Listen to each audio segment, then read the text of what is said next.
when we look at what works and what doesn't, part of what you're saying from an info product business and any business perspective, but a live event business, is we just went through COVID. And so how you handle a live event in the COVID era and post-COVID has all changed radically. Can you give me like a specific tactic that is working today that wasn't working before, or something that you changed specifically? Well, so last year, for example, like, you know, there was the challenge, right? Like if you there, like nobody heard of it. I never heard of a challenge before I started working with Pete.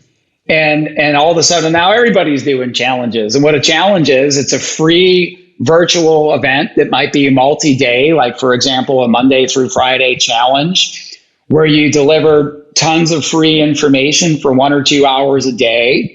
You know, Tony Robbins does this, Grant Cardone does this, Dean Graziosi does it, Brad Sumrok does it. And so the idea of the challenge is to engage people and deliver tons and tons of content. And then during that challenge, you make an offer for maybe a low ticket sale, like, hey, come to my event. Or maybe it's like, hey, click here for a one-on-one strategy call. So whatever that is, there's a free event where you're delivering tons of value. By the way, that's the challenge. That's the challenge. Mm-hmm. And then at some point during that challenge, you make an offer for we could call it an upsell, or it could be a low ticket offer. Or it could be a strategy call that might lead to a higher ticket, like a coaching program. Last year, challenges were all the rage. Like anybody that would do it, it was new. And so like the first challenge we did, we had so many people. It was so easy. And, you know, we had all these people because everyone's like, oh my God, it's the first challenge in apartment. I think we probably did the first challenge in the apartment investing segment. And now everybody and their brother is doing challenges, right? Mm-hmm. And so if you do a challenge in 2022 the same way you did it in 2021, you're going to have diminished returns. What's in your head in terms of how you have to do something differently for this challenge this year versus the last one?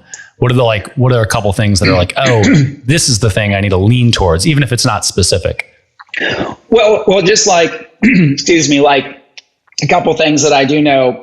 You know, and I have a team that probably could answer some of these things better, but like ad spend right now is crazy. And they keep changing the ad algorithms, right? And so in the past, we could spend a lot less money and have more people from like, say, Facebook ads. And so like pivoting on ad strategy, how do we get more affiliates promoting our event, for example?